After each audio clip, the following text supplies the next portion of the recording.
एक छोटे से गांव में बलराम अपनी पत्नी सुनीता और 2 छोटे बच्चों के साथ रहता था। बलराम मेहनत मजदूरी करके अपना गुजारा करता था। उसे मजदूरी बहुत कम मिलती थी और महंगाई बहुत ज्यादा थी, इसलिए उसके घर पर दिन में एक ही बार खाना बनता था। वो कभी कभी रूखी रोटी खाकर ही अपना गुजारा करता था। एक बार जाड़ों के दिनों में बलराम की पत्नी बोली, जाड़े आ गए हैं, कई साल से हम और बच्चे एक ही कंबल ओढ़कर जाड़ों के दिन काट देते हैं और अब तो वो कंबल भी फटकर तार तार हो गया है। इस बार तुम नया कंबल ले आओ। अब उस पुराने फटे कंबल में ठंड नहीं रुकती है। बच्चों को ठंड से कांपते हुए देखकर रोना आता है। बच्चों को देखकर मुझे भी रोना आता है। मैं एक बदनसीब बाप हूँ जो घर में एक कंबल भी नहीं ला सकता। सुनीता, तुम तो जानती हो मेरी रोज की कमाई से हमारे घर का गुजारा बहुत मुश्किल से हो पाता है। ऐसे में मैं कंबल कहाँ से ला सकता हूँ? एक कंबल की कीमत कम से कम 10 रुपए होगी और मैं दिन में बड़ी मुश्किल से ही 1 रुपया कमा पाता हूँ। मेरे पास 5 रुपए हैं। ये 5 रुपए मैंने बड़ी मुश्किल से जमा किए हैं। तुम्हारे 5 रुपए हरिया किसान पर निकलते हैं। तुम मुझसे 5 रुपए लेकर एक कंबल ले आओ। बलराम हरिया के घर अपने 5 रुपए लेने पहुंच जाता है। हरिया अपने घर के बाहर दरवाजे पर बैठा हुआ होता है। बलराम को अपने घर आता देखकर हरिया उससे कहता है, अरे बलराम भाई, आज मेरे घर कैसे आना हुआ? सब खैरियत तो है ना? हाँ भैया, ऊपर वाले का शुक्र है। दरअसल मैं तुम्हारे पास अपने उधार दिए हुए 5 रुपए लेने आया हूँ। मुझे एक कंबल लाना है। बगैर कंबल के रात काटनी मुश्किल हो जाती है। बलराम भाई, तुम्हारा दुख मैं समझ सकता हूँ, लेकिन मेरी परिस्थिति भी कुछ सही नहीं है। इस समय घर में 1 पैसा भी मौजूद नहीं है। तुम अपने 5 रुपए फिर कभी ले जाना। उतने में ही हरिया की पत्नी आ जाती है। तुम बलराम भाई के पैसे क्यों नहीं देते हो? ऐसे जाड़े भरी रात बगैर कंबल के कैसे काटते होंगे? बलराम भाई, मेरे पास ये 3 रुपए हैं, तुम इन्हें ले लो। बचे हुए 2 रुपए हम तुम्हें बाद में दे देंगे। बलराम 8 रुपए लेकर बनिया की दुकान पर कंबल लेने जाता है। बनिया बलराम को बहुत सारे कंबल दिखाता है, लेकिन कोई भी कंबल 10 रुपए से कम नहीं होता। सेठ जी, मेरे पास केवल 8 रुपए हैं। आप मुझे कोई सस्ता सा कंबल दिखा दो। अरे भाई, 10 रुपए से नीचे कोई कंबल नहीं है।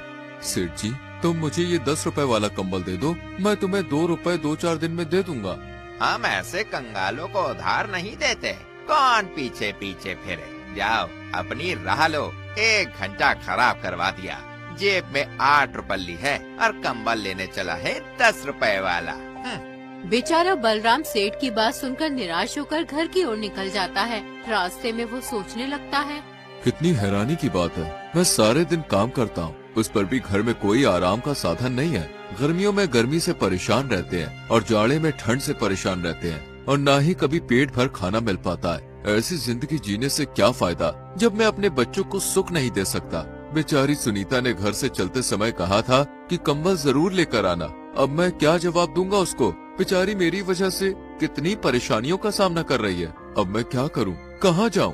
तभी बलराम को ठंड से कांपता हुआ एक बूढ़ा आदमी दिखाई देता है, जो किसी गहरी सोच में डूबा हुआ आसमान की तरफ देख रहा था। उस बूढ़े आदमी को देखकर ऐसा मालूम हो रहा था जैसे वो बहुत बड़ी मुसीबत में है, लेकिन बलराम उसे देखकर आगे बढ़ जाता है। थोड़ी दूर जाने के बाद बलराम सोचने लगता है, मैं कितना निर्दयी हूँ। बेचारे उस बुजुर्ग आदमी को ठंड में सिकुड़ते हुए छोड़ आया। कहीं वो बूढ़ा आदमी ठंड से मर न जाए। पता नहीं उसने कुछ खाया होगा भी या नहीं। कितना बुरा होगा अगर मैं उसे इस हालत में छोड़कर चला गया। मुझे उसकी मदद करनी चाहिए।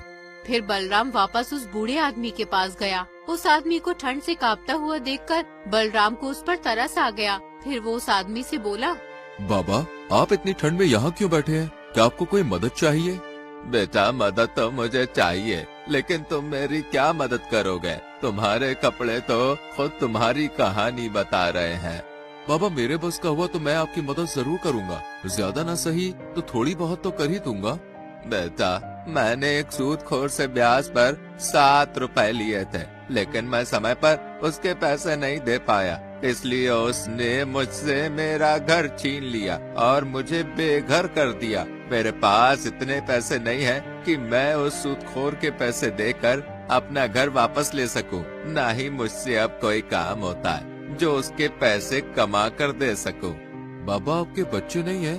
बेटा, मेरे 2 लड़के हैं। मैंने उन्हें दिन रात मजदूरी करके पढ़ाया था। जब उनकी नौकरी लग गई तो वो मुझे छोड़कर शहर चले गए। वहाँ जाकर उन्होंने अपना घर बसा लिया और मुझे भूल गए। एक दिन आए थे दोनों भाई। मुझसे मिलने नहीं बल्कि मेरी जमीन बेचने। बड़ा बेटा कह रहा था कि पिताजी मुझे शहर में बिजनेस शुरू करना है, इसलिए मुझे पैसों की बहुत जरूरत पड़ रही है और छोटे बेटे को भी एक फैक्ट्री खोलनी थी, इसलिए दोनों भाइयों ने मेरी सारी जमीन बेचकर आधे आधे पैसे लेकर शहर चले गए और फिर कभी वापस नहीं आए। ये कहते कहते वो बूढ़ा आदमी रोने लगा। बलराम ने किसी तरह उन्हें चुप कराया। बाबा, मेरी पत्नी मेरा इंतजार कर रही होगी। मैंने आज उससे वादा किया था कि आज मैं कंबल लेकर आऊंगा, लेकिन मैं उसके लिए कंबल तो ना ला सका। इसलिए अब तुम एक काम करो, ये पैसे तुम ले लो। इन पैसों की मुझसे ज्यादा तुम्हें जरूरत है। हमारे पास कंबल ना सही घर तो है, तुम्हारे पास तो वो भी नहीं है। अगर तुम और ज्यादा देर घर से बाहर रहे तो तुम्हारी हालत बिगड़ सकती है। इसलिए ये पैसे तुम उस सूदखोर को दे देना और उससे अपना घर वापस ले लेना। फिर वो आदमी बलराम से 7 रुपए ले लेता है और बलराम से कहता है, बेटा तुम सच में बहुत नेक और अच्छे इंसान हो। आज जब तुम खुद अपनी परेशानियों में डूबे हुए थे तब भी तुमने बिना किसी स्वार्थ के मेरी मदद की। ये वो गुण है जो किसी सच्चे इंसान में होता है। ईश्वर तुमसे हमेशा खुश रहे, तुम्हें इसका कोई अच्छा फल जरूर मिलेगा। मैं दुआ करता हूँ कि तुम्हारी जिंदगी में कभी कोई कमी ना आए और तुम्हें हर खुशी मिले। ईश्वर हर पिता को ऐसी नेक और समझदार औलाद दे जो किसी के काम आ सके। तुम जैसी औलाद किसी भी बाप के लिए बड़े ही गर्व की बात होती है। वो बुजुर्ग आदमी बलराम को बहुत दुआ देता है और फिर वहाँ से चला जाता है। बलराम को उस बुजुर्ग आदमी की मदद करके आज बहुत खुशी मिल रही थी, लेकिन दूसरी ओर उसे दुख भी था क्योंकि वो अपनी पत्नी के लिए कंबल नहीं ला सका। लेकिन उसे इस बात की तसल्ली भी थी कि उसने खुद की गरीबी के बावजूद एक नेकी का काम किया है। ये सोचते सोचते बलराम भी अपने घर चला जाता है।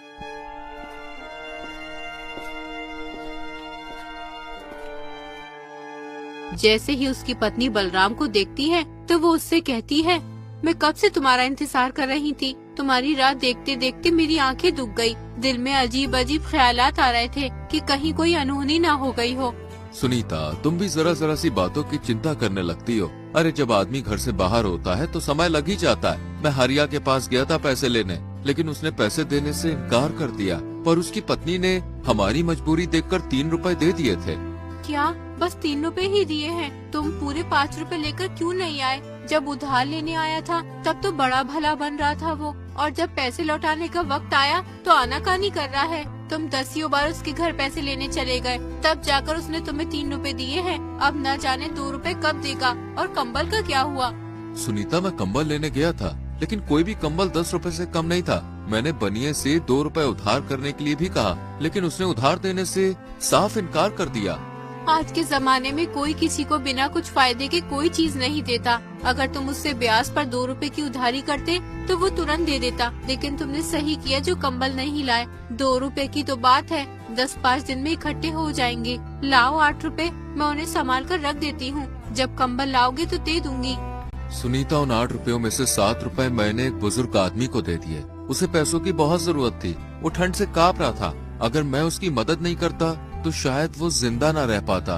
फिर बलराम ने विस्तार से सारी बात सुनीता को बताई। बलराम की बात सुनकर सुनीता बोली, तुमने बहुत अच्छा किया जो 7 रुपए उस बुजुर्ग आदमी को दे आए, लेकिन तुम्हें पता होना चाहिए कि जो दिया घर की रोशनी के लिए होता है उसे मंदिर में ले जाकर नहीं जलाया जाता। अब इस जाड़े भरी रात में हम अपने बच्चों को क्या उड़ाएंगे? भला इस गांव में कौन ऐसा आदमी है जो तुम्हारी 1 रुपए की भी मदद कर दे? तुम बिल्कुल सही कहती हो सुनीता, मैं तुम्हारी बात से पूरी तरह से सहमत हूँ, लेकिन वो बेचारा बुजुर्ग आदमी हमसे ज्यादा मुसीबत का मारा था। तुम चिंता ना करो, ईश्वर ने चाहा तो हमारे कंबल का भी कहीं न कहीं से इंतजाम हो ही जाएगा। चलो तुम मेरे लिए खाना लगा दो, बहुत जोरों की भूख लगी है। आज तो घर का आटा भी खत्म हो गया है। 3 रोटी का आटा बचा हुआ था, 2 रोटी बच्चों ने खा ली और 1 रोटी मैंने आपके लिए रख दी। और तुमने क्या खाया सुनीता, या तुम भूखी ही हो? मैंने भी बच्चों के साथ 1-2 निवाले खा लिए थे। फिर सुनीता बलराम के लिए खाना लगा देती है। जैसे ही बलराम खाना खाने बैठता है उतने में ही कोई घर का दरवाजा खटखटाता है। सुनीता घर के बाहर जाकर देखती है तो एक बूढ़ी औरत खड़ी थी। वो सुनीता से कहती है, बेटी मुझ पर दया करो, मैंने कल से कुछ नहीं खाया है, इसलिए मेरी हालत बहुत खराब हो गई है और मेरे पास खाने के लिए कुछ भी नहीं है। कृपया मुझे कुछ खाने को दे दो, ईश्वर तुम्हारा भला करेगा। बहुत लोगों के घर के दरवाजे खटखटाए, लेकिन किसी ने ठंड की वजह से दरवाजा नहीं खोला। माँ जी, इस वक्त तो हमारे घर में कुछ भी नहीं है जिसे मैं तुम्हें खाने को दे सकूं, और ना ही राशन है जो मैं तुम्हें बनाकर कुछ दे दूं।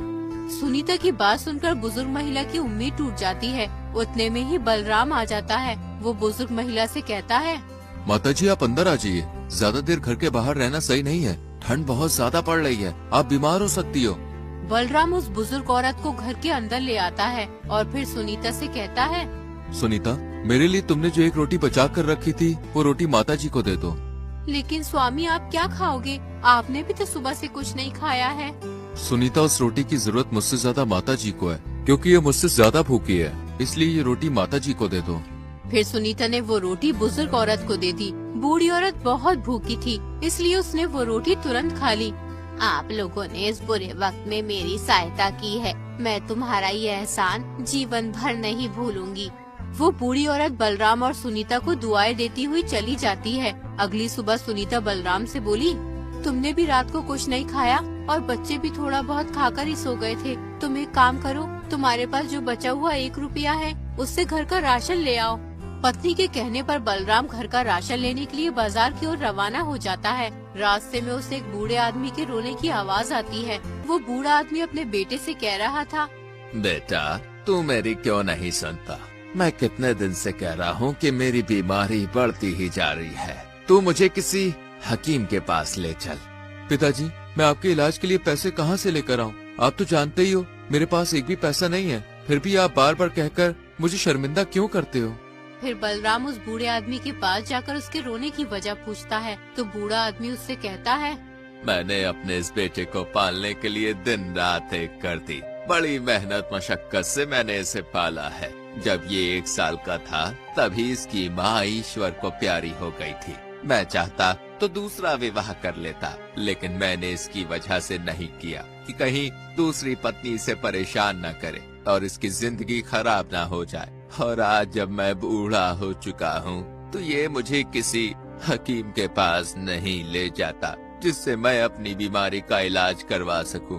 फिर बूढ़े आदमी का बेटा बलराम से कहता है, मैं इस बात से सहमत हूँ कि इन्होंने बड़ी ही तकलीफों से मुझे पाला है और पाल पोस कर जवान किया, लेकिन मैं मजबूर हूँ। मेरे पास इतने पैसे नहीं हैं कि मैं इनको किसी हकीम के पास ले जा सकूं। बलराम दोनों बाप बेटे की बात सुनकर परेशान हो गया और फिर उसने अपना 1 रुपया जिससे वो घर का राशन लेने जा रहा था बूढ़े आदमी के बेटे को दे देता है।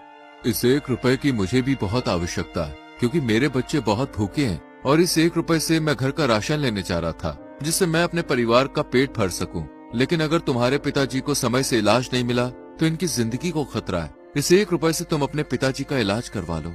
उस नौजवान को बलराम के इस नेक काम पर विश्वास ही नहीं हो रहा था कि उसने अपनी खुद की मजबूरी होते हुए भी हमारी मदद की है। उसने चाहा कि वो बलराम के कदमों में गिर पड़े, लेकिन बलराम ने उसे ऐसा करने से रोक दिया और कहने लगा, मेरे भाई, अपने पिताजी का इलाज सही से करवाओ और अब हमेशा इनका ख्याल रखना।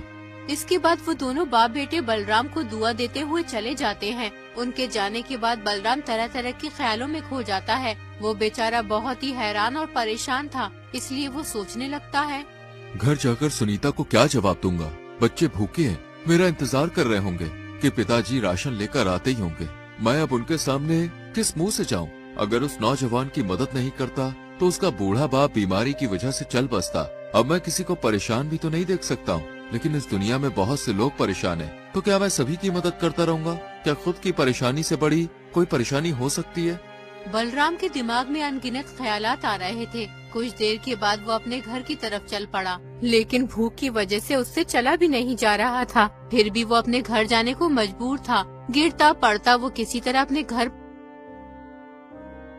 उसने दरवाजे पर दस्तक दी। उसकी पत्नी और बच्चे इसी इंतजार में थे, इसलिए उसकी पत्नी ने फौरन दरवाजा खोल दिया। उसकी पत्नी के चेहरे पर खुशी साफ झलक रही थी, लेकिन जब उसने पति के चेहरे पर मायूसी और हाथ खाली देखे तो सुनीता की खुशी पल भर में गायब हो गई। सुनीता बलराम से कहने लगी, क्या हुआ जी? तुम तो घर का राशन लेने गए थे, फिर खाली हाथ वापस क्यों लौट आए? सुनीता, एक आदमी को इलाज की सख्त जरूरत थी, लेकिन उसके पास पैसे नहीं थे जिससे वो अपना इलाज करवा सके। मुझसे उसका दर्द देखा नहीं गया, इसलिए मैंने वो 1 रुपया उस आदमी को दे दिया। अपने पति की बात सुनकर सुनीता गुस्से से आग बबूला हो उठी और फिर बलराम से बोली, तुम्हें तो सिर्फ दूसरे लोगों का दर्द दिखाई देता है। अपने बच्चे भूख से तड़प रहे हैं, उनकी कोई फिक्र नहीं है और कल से खुद ने भी कुछ नहीं खाया। दूसरों को मुसीबत में देकर उनकी मदद करते फिरते हो, लेकिन पता नहीं तुम्हें अपने बच्चों पर दया क्यों नहीं आती, क्यों उनका दर्द नहीं दिखाई देता। अब तुम ही बताओ, मैं अपने बच्चों को क्या खिलाऊं जो उनकी भूख मिट सके। अब मेरे बच्चों में ज्यादा देर तक भूख बर्दाश्त करने की हिम्मत नहीं है। अब तो लगता है भूख के मारे इनकी जान ही निकल जाएगी। सुनीता, ऐसा मत कहो। जो चीज जिसके नसीब में होती है वो उसी को मिलती है। वो बेचारा बूढ़ा आदमी बहुत मजबूर और लाचार था। अगर तुम भी उस बूढ़े आदमी की फरियाद सुनती तो तुम भी वही करती जो मैंने किया। सुनीता, तुम विश्वास रखो, ईश्वर हमारे लिए भी कोई रास्ता जरूर निकालेगा। बलराम की बात सुनकर सुनीता का गुस्सा शांत हो गया। फिर वो बलराम से बोली, तुम एक काम करो, मेरी ये सोने की अंगूठी साहूकार के पास गिरवी रखकर कुछ पैसे ले आओ। जब हमारे पास पैसे हो जाएंगे तो हम साहूकार से अंगूठी वापस ले लेंगे। फिर बलराम ने अपनी पत्नी से अंगूठी ले ली। वो नहीं चाहता था कि साहूकार के पास अंगूठी गिरवी रखकर पैसे ले आए, लेकिन बेचारा मजबूर था। बिना कुछ कहे चुपचाप साहूकार के घर की ओर चल पड़ा। बलराम को अपने घर देखकर साहूकार बोला, अरे बलराम, बताओ कैसे आना हुआ तुम्हारा यहाँ? साहूकार जी, मुझे कुछ पैसों की जरूरत है। थोड़े बहुत दिन में मैं आपके पैसे लौटा दूंगा। बलराम, पैसे तो मैं तुझे दे दूंगा, लेकिन तुम्हें पैसों के बदले कुछ गिरवी रखना होगा। मैं तुम्हें पैसे दे सकता हूँ, और जब तुम ब्याज के साथ मेरे पैसे लौटा दोगे तो मैं तुम्हारी गिरवी रखी चीज वापस कर दूंगा। फिर बलराम साहूकार को अपनी पत्नी की अंगूठी दे देता है। अंगूठी लेकर साहूकार बलराम को पैसे दे देता है। बलराम पैसे लेकर बाजार से घर का राशन ले आता है। उसके बाद उसकी पत्नी खाना बनाती है और सभी खाना खाते हैं। खाना खाने के बाद वो सो जाते हैं। आधी रात को दो चोर किसी तरह बलराम के घर में घुस जाते हैं। उनके पीछे राजा के सिपाही पड़े हुए थे। उनसे बचने के लिए ही वो बलराम के घर में घुस जाते हैं। उनके पास बहुत सारे सोने के सिक्के थे। तुम तो कह रहे थे कि तुम छोटी मोटी चोरी करते हो। तुम्हारे चक्कर में मेरी जान भी खतरे में है। अगर सिपाहियों ने हमें पकड़ लिया तो राजा हमें जिंदा नहीं छोड़ेगा। मैं तो कह दूंगा कि तुमने ही मुझे चोरी करने के लिए कहा था। मेरी पत्नी हमेशा मना करती रही कि मैं तुम्हारे साथ न रहूं, लेकिन मैंने उसकी एक न सुनी और आज मैं इस मुसीबत में फंस गया। क्या? मैंने कहा था तुम्हें चोरी करने के लिए? अरे तुम ही रोज मुझसे कहा करते थे मुझे अपने साथ ले चलो। आज पहली बार तुम्हारी वजह से ये मुसीबत खड़ी हुई है, वरना आज तक मुझ पर किसी को शक नहीं हुआ है। भाई, मैं तुम्हारे हाथ जोड़ता हूँ, किसी भी तरीके से इस परेशानी से निकलने का कोई रास्ता सोचो। मैं मरना नहीं चाहता। मेरे बच्चे मेरा इंतजार कर रहे होंगे।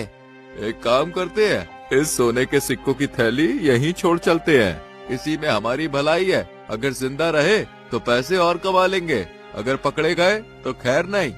फिर वो दोनों चोर सोने के सिक्कों से भरी थैली बलराम के घर में ही छोड़कर चले जाते हैं। सुबह जब बलराम और उसकी पत्नी सोकर उठते हैं तो देखते हैं कि एक थैली रखी है। बलराम ने जब वो थैली खोली तो सोने के सिक्के देखकर उसके होश उड़ गए। लगता है ये सब ईश्वर की मेहरबानी है। उन्होंने ही हमारी परेशानी देखकर ये सिक्के हमारे घर में रखे हैं। सुनीता, मैं न कहता था कि एक दिन ईश्वर हमारी परेशानी जरूर दूर करेंगे। उन सोने के सिक्कों को पाकर बलराम कुछ ही दिनों में बहुत मालदार हो जाता है। उसके बाद वो अपने लिए एक अच्छा सा मकान बनवाता है और फिर वो अपनी पत्नी के साथ खुशी से जीवन बिताने लगता है।